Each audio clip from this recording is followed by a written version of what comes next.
এটা কি? আরে পিচ্ছিটা বলো, তুমি আগে 10-15 মিনিট ধরে নিচে ওয়েট করতেছো। মিথ্যা কেন বলছো নি? ওর পিচ্ছি তো চা হাতে তোমার কাছে গেছে আরো 15 মিনিট আগে। খুব ভালো করে জানো। আমি মনে হয় পৃথিবীর প্রথম গার্লফ্রেন্ড যে এইরকম একটা বয়ফ্রেন্ডের বাসা নিচে এসে দাঁড়িয়ে থাকি। এক কাপ চা খাবে? ঢং করো না প্লিজ নীল, অসহ্য লাগছে আমার কাছে। যাও তো, তাড়াতাড়ি যাও। তো তো সকাল সকাল আমার মেসেজ সামনে আর তো সেজে বুঝে। কেন, আমার কি আসতে না? আর আজকে তো আমাদের দেখা করার কথা ছিল না, তাই তো আমি কাপড়গুলো সব ভিজায় রাখছি। আমি কি কোনোভাবে তোমাকে ডিস্টার্ব করেছি নীল? আমি তোকে ভালো করছি। নাও, এটা তোমার জন্য। দেখো তো শার্টটা কেমন হয়েছে। বাহ, খুব সুন্দর হয়েছে। শুভ জন্মদিন। ওহ, আমি তো ভুলেই গেছিলাম আজকে আমার জন্মদিন। বাবা খুব মজা না? তুমি কি প্রায় এখানে খাও? তাই কেমন কি? আমি সবসময় খাই। এটা তো আমার ডাইনিং হল। এমনিতে কেমন লজ্জা লাগছে এখানে খেতে। কখন থেকে দেখে ফেলে। আসলে হয়েছে কি, বিলাল মামার দোকান ছাড়া অন্য কোথাও ট্রিট দেওয়ার মতো আমার অবস্থা নেই এই মুহূর্তে। মন খারাপ করো না। আসলে আমি এত চাপ দিতে পারি না। চলো এক কাজ করি, বরং আমরা উঠি আছি। তুমি আমাকে রিক্সা নিয়ে ঘুরে বেড়াবো। কেমন কেমন লাগতেছে? ভালো লিখছিস, কয়েকটা কবিতা তো একদম অসাধারণ। তাহলে কি এবার বই মেলায় বের হবে তো? আগে ফান্ডের অবস্থা দেখি। কিন্তু তোর নিয়ে তো ওটা রিস্ক নিতেছি। তো কাগজের দাম মনে উঠবে না, কাজ কর। তুই হচ্ছে যে কাগজের দাম বাবদ আমাকে 30,000 টাকা দিয়ে দে, আমি তোর বই চালিয়ে দিই। ভাই আমি 300 বই বিক্রি করে দেবো। আমার কাছে তার এত টাকা নেই। আমি 300 বই কনফার্ম বিক্রি করে দেবো। সেই সকালে বের হয়ে বিকেলে ফিরলি। এদিকে তোর বাবা গালফুলে বসে আছে। বাবার এবার কি হলো? আজকে আমাদের ম্যারেজ ডে। না, আমার না সত্যি একদম মনে ছিল না। এক কাজ করি, আমি বাবাকে ডেকে নিয়ে আসি, তুমি খাবারগুলো গরম করো। আমি না তোর বাবার জন্য একটা পাঞ্জাবি কিনেছিলাম। তোর বাবা হয়তো আসবে, বলবে যে বুড়ো বয়সী ঢং। তুমি যে বাবাকে দাও, খুব খুশি হবে। সরি বাবা, আমি না আসলে ভুলেই গিয়েছিলাম যে আজকে তোমাদের ম্যারেজ অ্যানিভার্সারি। বাবা, আজকে আসলে আমার একটা ফ্রেন্ডের বার্থডে ছিল, কিন্তু আমি কি করে বুঝবো বলো যে আমার বাসার বুড়ো ছেলেটার যে মন খারাপ লাগছে? তাহলে তো আমি যেতামই না। তোমার তো দেখাই পাওয়া যায় না। চাচা, একটু দৌড়ের উপর আছি। সামনে বই মেলা আমার কবিতা বই রিলিজ পাবে। খুব ভালো কথা, 3 মাসের তো ভাড়া বাকি।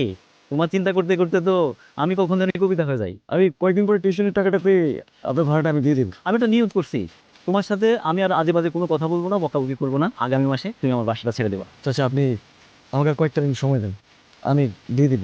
ঠিক আছে, আর 1 মাস। আমার এক কাপ চা দাও তো। নাগের বেল। কারণ আমার বই প্রকাশ পাইতেছে। দাও চা দাও। আপনি কি কবি? সবে লিখি আর কি মাঝে মাঝে। আমি পত্রকবি ভাবলি তো।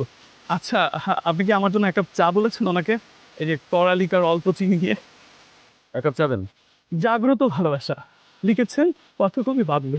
ভালোবাসার সুরসুরি, তুমি আমি খাবো গুড়মুড়ি। ভালোবাসার সুরসুরি, তুমি আমি হবো বুড়ো বুড়ি। কি ভাই, ভালো লেগেছে না কবি? এটা কি তুমি হাসতেছো কেন? আমাদের ফের কয়টা টাকাই ছিল। ও যে একটা ভণ্ড কবি সেটা তো আমি বুঝি নাই। কবিতার নাম ভালোবাসার জাগর। আমি জানি তুমি আমাকে অনেক ভালোবাসো। তবে কি ভার্সিটিতে এত তো ছিল তোমার পিছনে ঘুরলো, কিন্তু আমাকেই পাত্তা দিলা? এটা কিভাবে সম্ভব? তুমি জানো তুমি একটা মায়ের নাম? আমি তোমার মধ্যে শুধুমাত্র নীল না, আমি একসাথে হিমুকে পেয়েছি, যে এই ঢাকা শহরের রাস্তায় হলুদ পাঞ্জাবি পরে খালি পায়ে রাতের বেলায় হাঁটতে পছন্দ করে। আমি খুঁজে পেয়েছি এমন একজনকে যে খুব মজা করে টমেটো সস দিয়ে ডিম ভাজি খেতে পছন্দ করে। অদ্ভুত। এবার কি পাগলামি তোমার।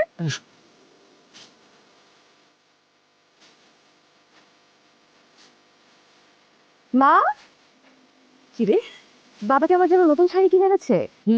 তোর বাবা আজকে ভীষণ খুশি। কেন?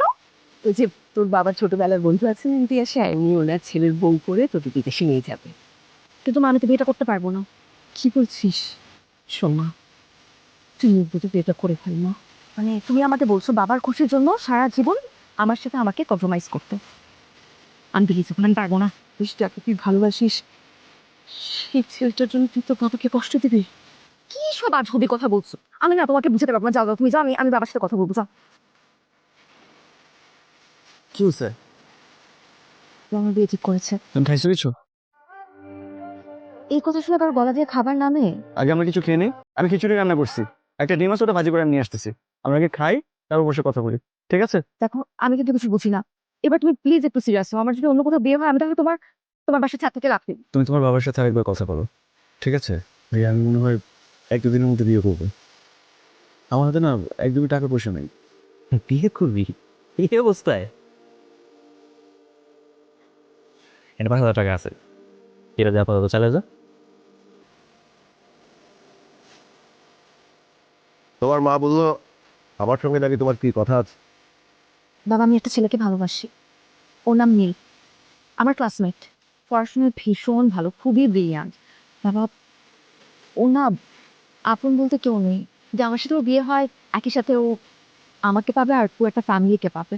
বাবা আমি ওকে বিয়ে করতে চাই, প্লিজ বাবা তুমি ওর সাথে একটাবার একটু কথা বলবে। ওর সঙ্গে কথা বলার তো আমার দরকার নেই। আমি চাই না আমার মেয়ে বিয়ের পরে কবিতা চিবিয়ে চিবিয়ে খাক। আমার মনে হয় আমাদের কথা শেষ।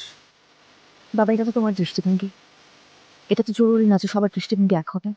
তোমার কারণে আমাকে যদি কারোর সামনে চরমভাবে অপমানিত হতে দেখতে না চাও, তাহলে নিজের চ্যাপ্টারটা ভুলে যাও। তুমি কিভাবে চুপ করে থাকবে, কিছুই বলবে না? আমাদের পালিয়ে বিয়ে করা ছাড়া কোনো অপশন নেই। তাহলে সময় মতো রেডি থেকো, তা আমার অবস্থা ছাড়া তো আমি আর কিছু দেখতে পাচ্ছি না এখন। আমি সময় মতো থাকবো। সালাম আলাইকুম চাচা, আপনার বাসাতে যাচ্ছিল। কেন, কি ব্যাপার? এখানে 1 মাসের ভাড়া আছে। 1 মাসের?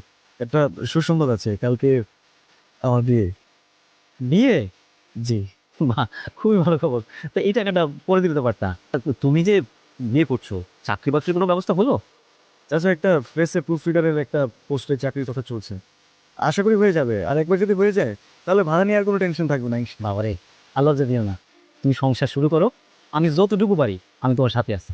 জি জি, আমার জন্য দোয়া রাখবেন। আর কালকে কিন্তু আপনার আমাদের বাসায় মিষ্টি দাও, আপনি কিন্তু অবশ্যই মিষ্টি খেতে আসবেন।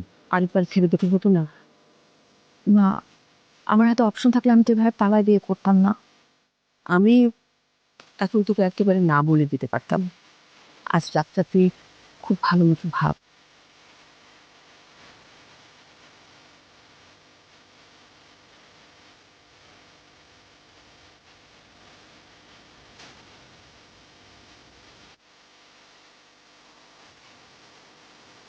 আচ্ছা ভাইয়া শোনো না, কি আপা? একটু নীলকে ডেকে দাও না। ভাই তো কালকে রাতে ব্যাগ ট্যাগ গুছে তালা মারা মেরে গেছে গা।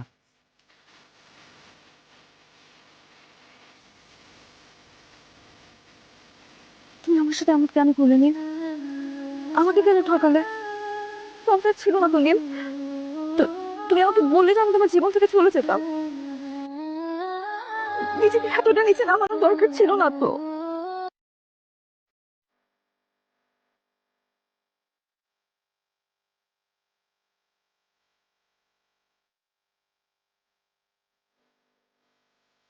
বাবা ও তো তুই আসছিস না? তোর বাবার তো প্রেশার হাই হয়ে একেবারে বিচ্ছিরি অবস্থা। সরি বাবা, তুমি ঠিক ছিলে বাবা, তোমার কথা না শুনে আমি ভুল করেছি। আমার জন্য নীল সঠিক ছিল না। আমি তোমার পছন্দের ছেলেকেই বিয়ে করবো বাবা, আজকে রাতেই করবো।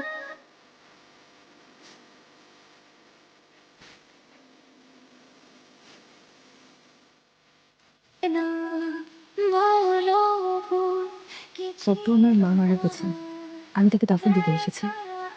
আমার তো আর কিছুটা রইল না, আমি সব শেষ করে তোমার কাছে ফিরছি সারা জীবনের জন্য। ফোনে চার্জ ছিল না তাই কল দিতে পারিনি। মা মারা যাওয়ার পর আমার মাথা কাজ করছিল না, তাই তোমাকে কিছু জানাতে পারিনি। পৃথিবীতে আমার আর আপন বলতে কেউ রইল না তুমি ছাড়া।